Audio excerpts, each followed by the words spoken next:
네, 안녕하세요. 랑랑부동산 재테크입니다. 자, 오늘 같은 경우에는 저의 전공 분야이기도 한 경매에 대해서 한번 이야기를 해볼까 하거든요. 제가 최근에 올린 영상들을 한번 살펴보면 이제 부동산이라든지 구축 아파트 투자라든지 기초적인 부분에 있어서 우리가 어떤 것들을 좀 잡고 가야 되는가 이런 부분들에 맞춰서 설명을 계속 해왔거든요.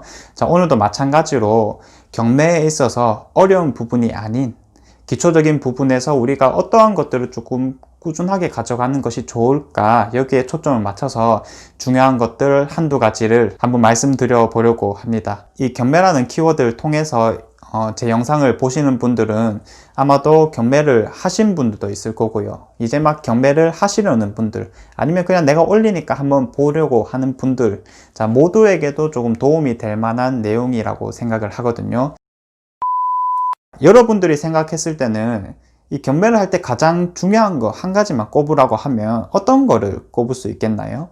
뭐 예를 들어서 명도가 조금 어려울 수가 있으니 이 부분만 잘하면 된다, 혹은 그냥 낙찰만 많이 받으면 된다, 뭐 이렇게 생각하시는 분들 다양한 의견들이 있을 거라고 생각이 들어요. 물론 뭐 다 틀린 말은 아니겠죠. 자, 어찌 보면은 그 하나하나가 모두 정답이라고 할 수 있는데, 제가 보는 가장 중요한 거, 그러면서도 가장 기본적인 거를 꼽으라고 한다면 어떤 게 있을까? 한 가지 예시를 들어볼 거거든요. 우리가 실제로 경매를 입찰하는 과정들을 한번 살펴보면서 그 과정 안에서 일어나는 실수가 무엇일까 한번 살펴보도록 하겠습니다. 자, 렛츠 고!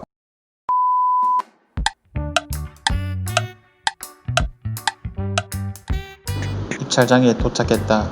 지난 3번 입찰 동안 어림도 없이 폐찰했기 때문에 오늘은 꼭 낙찰되고 싶다. 입찰가 얼마 쓰지? 이름, 주소, 보증금 등 다른 곳은 다 썼는데 입찰가만 못 쓰고 있다. 보니까 92%는 써야 낙찰 받던데. 고민이네.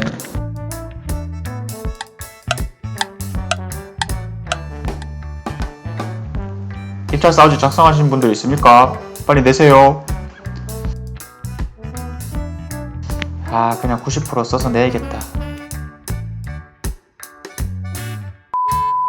네, 잘 보셨나요?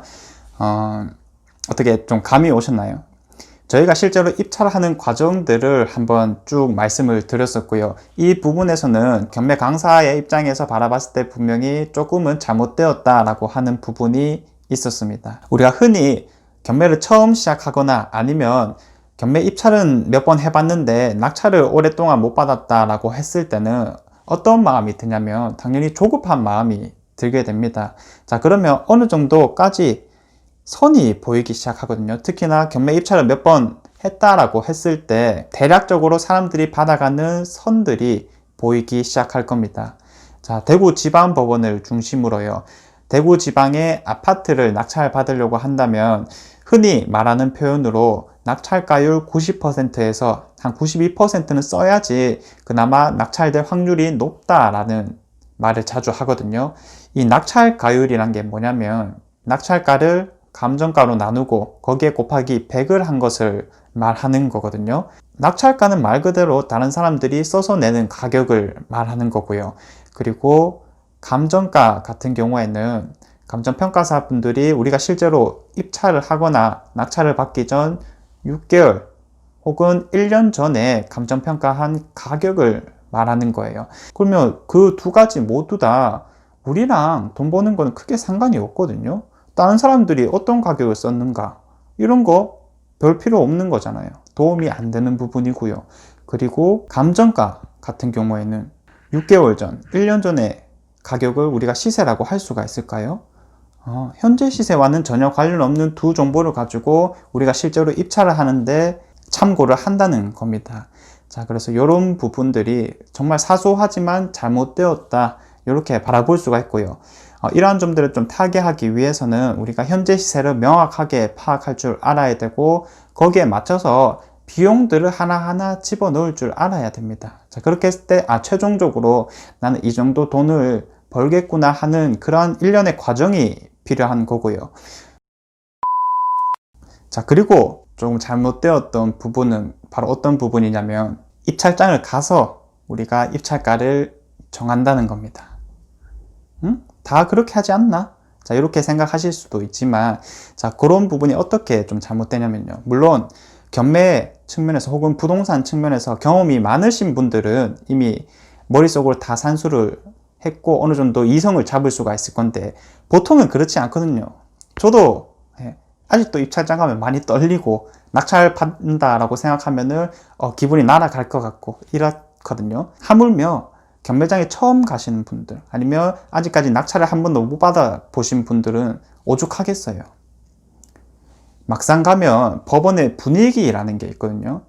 자, 이게 뭐 사실 좀 말하기 모호한 부분이긴 한데 11시 10분이면 입찰 마감이 되거든요. 자, 그때쯤이면 바글바글해요.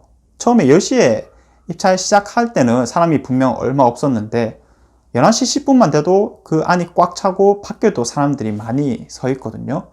그러면 사람들이 얘기하는 게 들리고 전부 다 내가 관심 있는 물건에 들어오려고 하는 것 같고 그 분위기에 압도당하다 보니까 가격을 많이 올리는 경향이 있습니다. 그것도 뭐 10만 원, 20만 원 올리는 게 아니고요. 300만 원, 500만 원 이렇게 올라가기 시작하거든요.